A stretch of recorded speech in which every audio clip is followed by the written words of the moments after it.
Hello and welcome to another episode of the Dongfang Hour China Aerospace and Space News Roundup. This for the week of January 18th to 24th, 2021. I'm Blaine Curcio, joined as always by my co-host Jean Deville. Before getting started, we would like to send a special shout out to our good friends at Spacewatch.global and at Go Taikonauts, two excellent sources on space industry news. This week we bring you updates on the Tianshun IoT constellation, a round of funding from another Chinese commercial launch company, some names for China's Mars mission, but first, some updates from CASIC on their satellite manufacturing facility in Wuhan.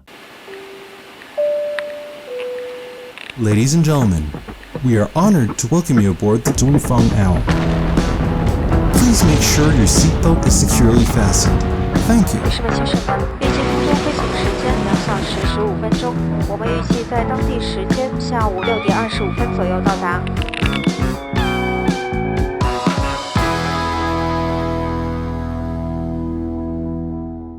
Our first piece of news this week comes from CASIC in Wuhan.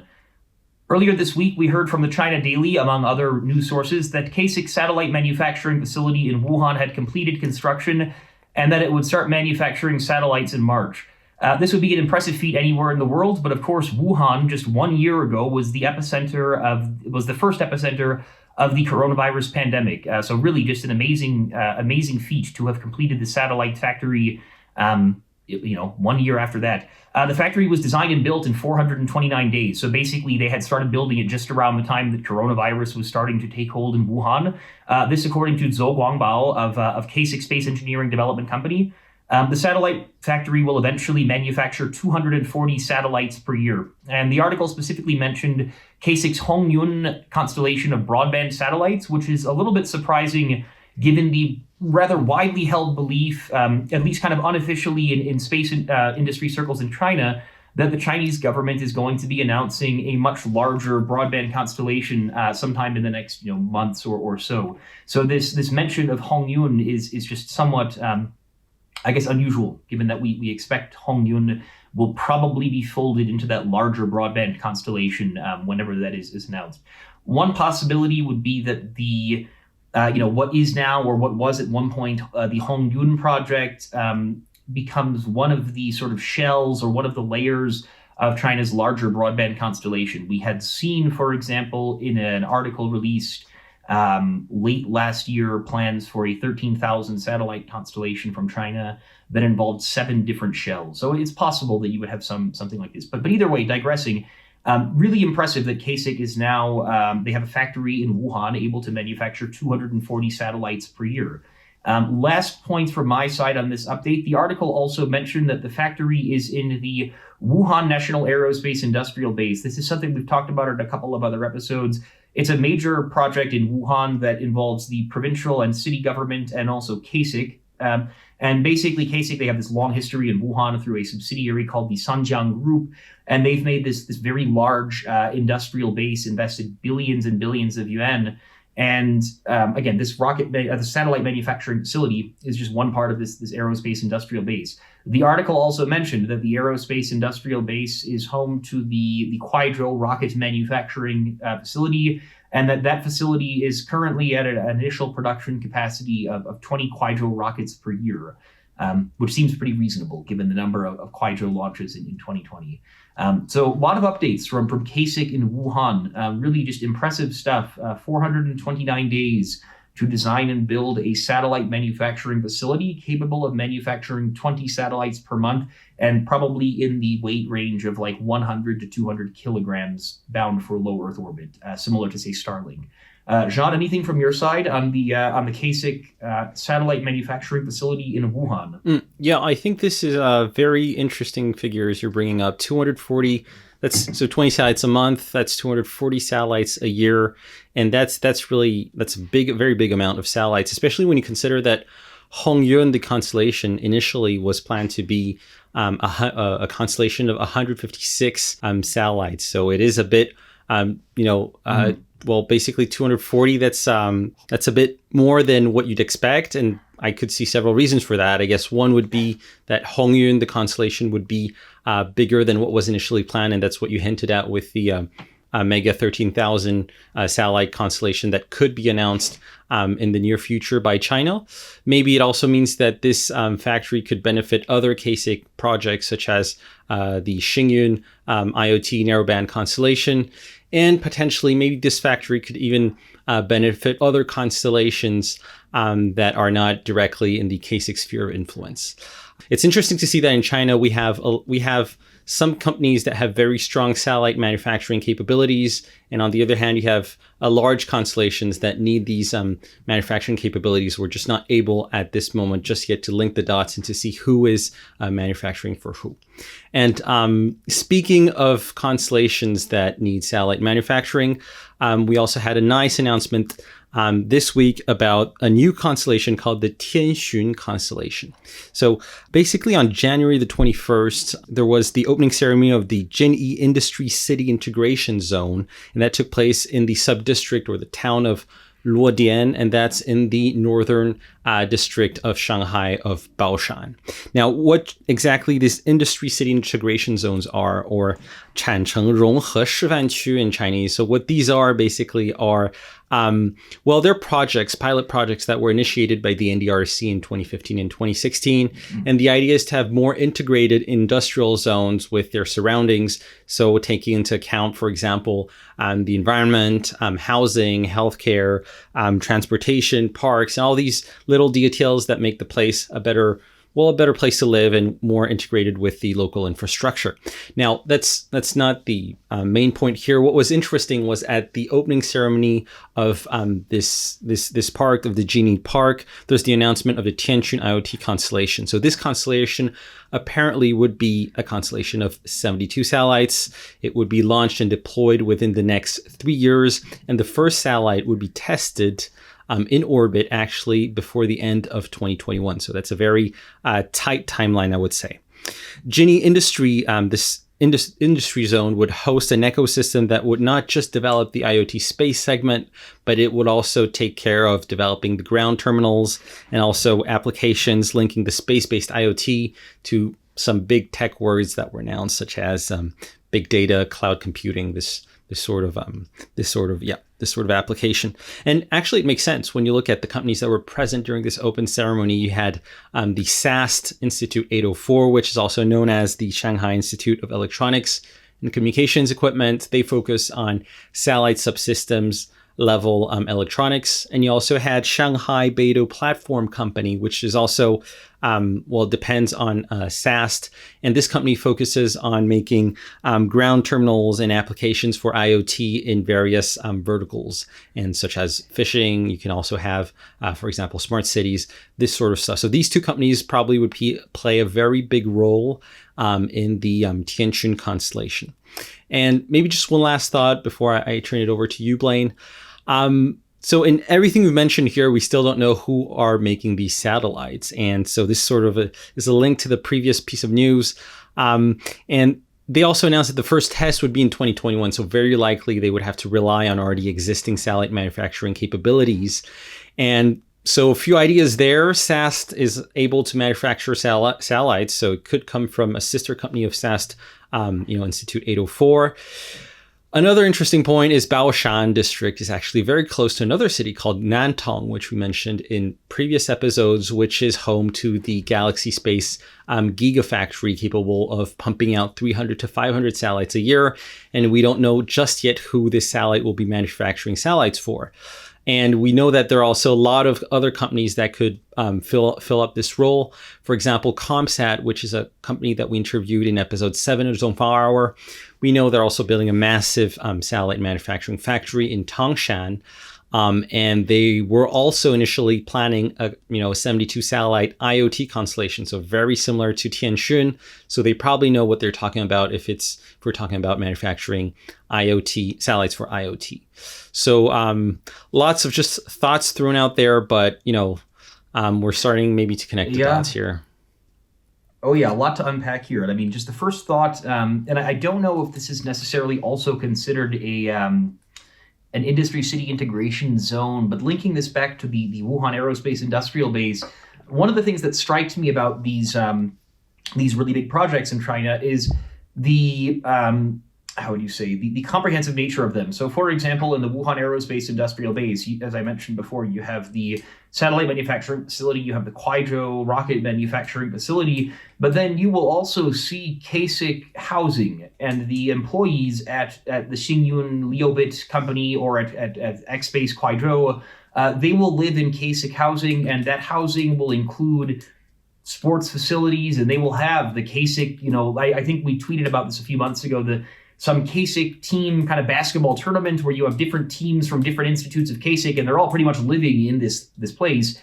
So basically just this idea of these really big kind of turnkey projects that involve everything. I mean, just comprehensive industry city planning. So yeah, industry city integration, I guess, as would be the exact phrase. Really interesting point you bring up about the proximity to Nantong and just sort of the industrial base being built around Baoshan in general. I think so. Shanghai was, if I'm not mistaken, one of the provincial level cities to include satellite internet in its sort of medium term new infrastructure development plan that was published late last year, and it would have covered the period of 2020 to 2022. So definitely a lot of support from the Shanghai government for satellite internet more generally. I guess the one thought that I have about this when I hear about another constellation coming out of Shanghai is that we have seen over the last 5 years a lot of random constellations coming out of Shanghai with a lot of kind of random backers. So was it Linksure, the one that was planning to do free internet service for everyone, everywhere kind of thing? That was based out of Shanghai, and it had some angle, I think, with the Shanghai government. I could be wrong, but I'm pretty sure. There's a few others that come to mind. The names are eluding me at the moment. But digressing, it seems like a lot of support from a district that is probably home to 2 to 3 million people and has a fair amount of money. But you do have to kind of ask yourself, to what extent is there coordination here among these different projects? Because if you have several different satellite IoT projects that are getting the kind of the podium spot at these different local government events, this sort of thing, you have to sort of wonder, well, are these IoT constellations all going to be serving the same city government?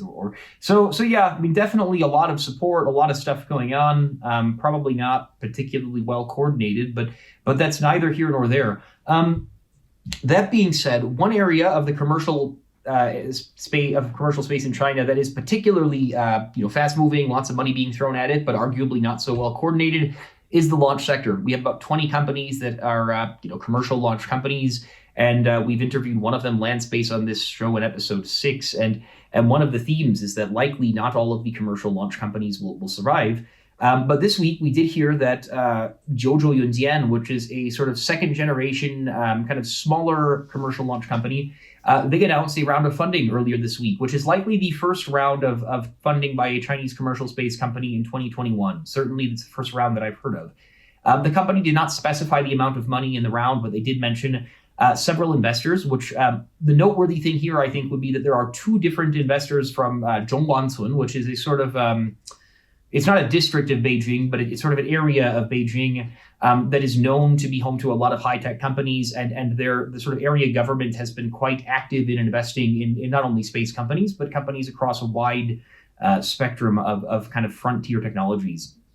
And so this funding round from Jiuzhou Yunjian, it included 2 different Zhongguancun related entities. So there was the Beijing Zhongguancun, the sort of development and new technology fund, and then there was also the Zhongguancun, the sort of seed fund company. So a couple of different Zhongguancun related entities helping out Jiuzhou Yunjian, and this probably would it will help Jiuzhou Yunjian remain in the top 10 most well-funded Chinese launch companies for a little while.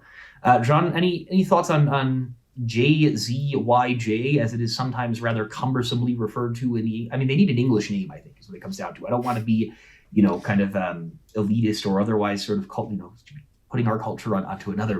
But man, JZYJ, what do you think? So yeah, I was really relieved actually to see some news from JZY. Sorry, I'll just say Jiuzhou Yunjian. It's actually simpler. Indeed, yeah.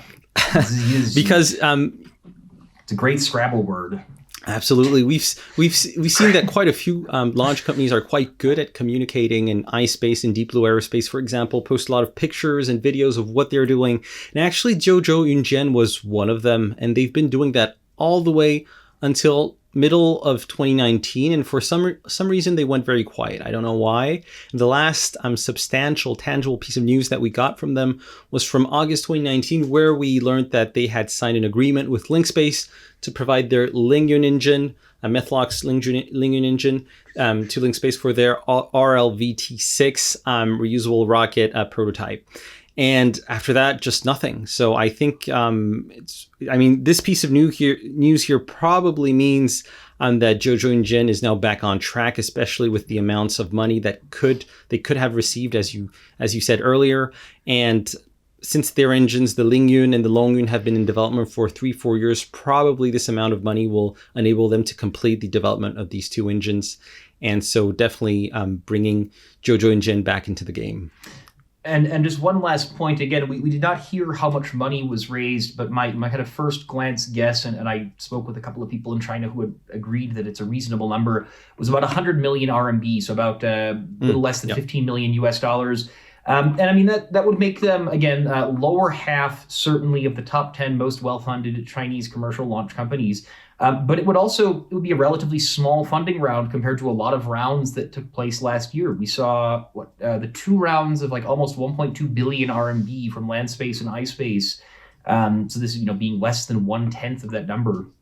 But just a testament, I guess, also to the depth of the Chinese space industry, where you can have 10 commercial launch companies, and you can have a company like Jizij or JZY.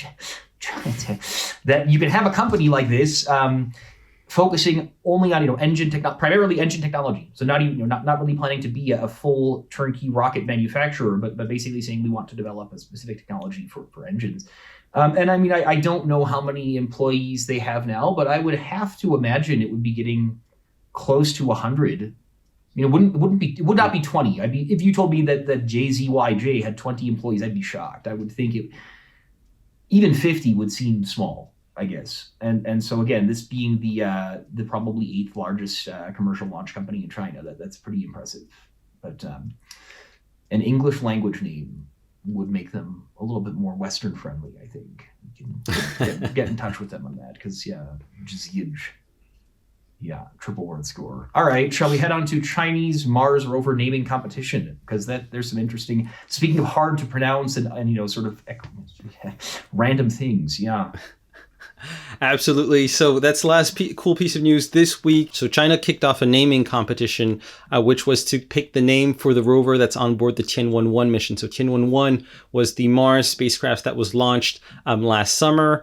So Tianwen-1 is the name of the mission, but we don't have the name for the rover. And what China has done in the past, notably for the Chang'e missions, but they're doing it apparently also for the Tianwen, the Mars missions, is that netizens basically get to vote for the name. So what happened was the last summer during basically the Mars launch window, Chinese netizens had the opportunity to pick just any name and just to submit the name.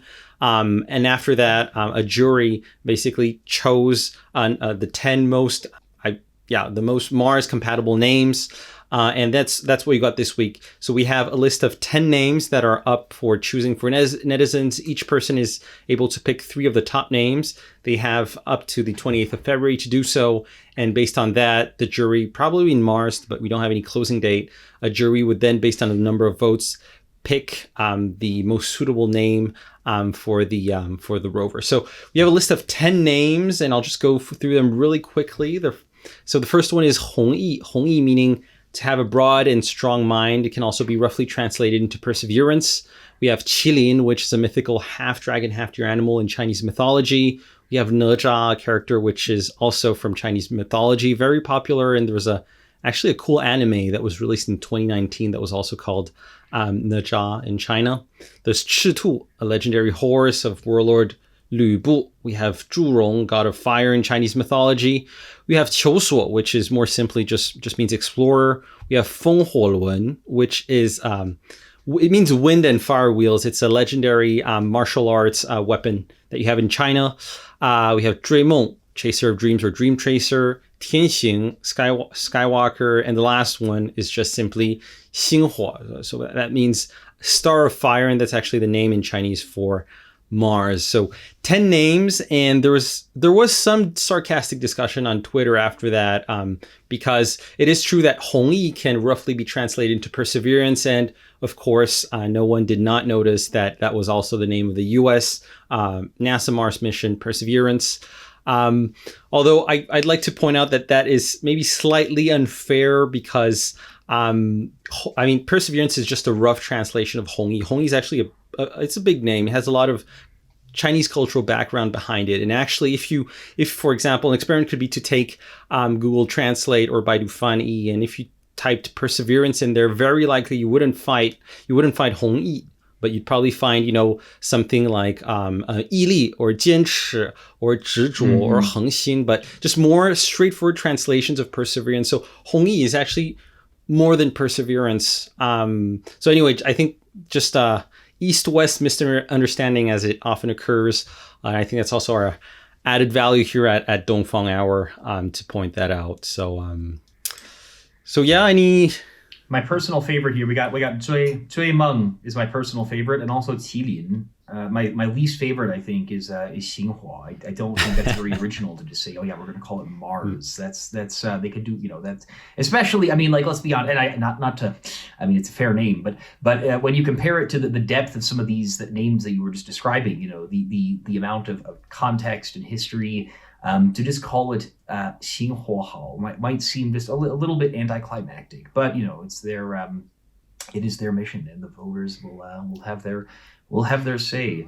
I would also be interested to hear about if our listeners prefer any of these names, because I'm a big fan of Qilin and the Zui Meng, but to each their own, and there's a lot of I think you can have some fun with these names, and an example is to point out between your two favorites, I would probably pick Qilin because Dreamong, Dream Chaser, that's also the name of the space plane by the Sierra Nevada Corporation, and then there'll also be accusations of copying names or whatever. So probably Qilin is a safer bet. I think you can have a lot of fun with picking names for the rovers. For example, for the Chang'e 4 mission, I don't know if you caught that piece of news. There was also this competition to pick the name of what is now known as Yutu-2, the rover. Back then, there was a proposition to call the rover Qian Xueshen. So Qian Xueshen, the founder of Chinese space. And where he was landing was the Von Karman crater on the moon. And Qian Xueshen had actually studied with Von Karman himself in the US. So it would be, Qian Xueshen going to meet his teacher back on the moon. So there's a lot of fun stuff. Cool. Yeah.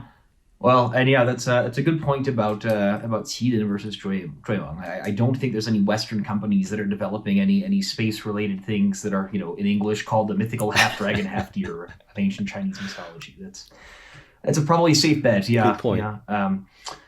But yeah, so fun stuff, and a few other small pieces of news this week, but we will likely save those for a later date because it's been a busy lot of stuff going on this week. So. If you've made it this far, we thank you for sticking with us. And if you have any preference on the naming for the Mars rover, be sure to let us know in the comments or on Twitter. Anything else, John, from your side? I'm all good. Okay. Well, thank you very much for listening. I'm Blaine Curcio, and joined as always by my co-host, John DeVille. This has been another episode of the Dongfang Hour China Aerospace and Space News Roundup, and we will see you next week. Thank you. Thanks for watching. Bye.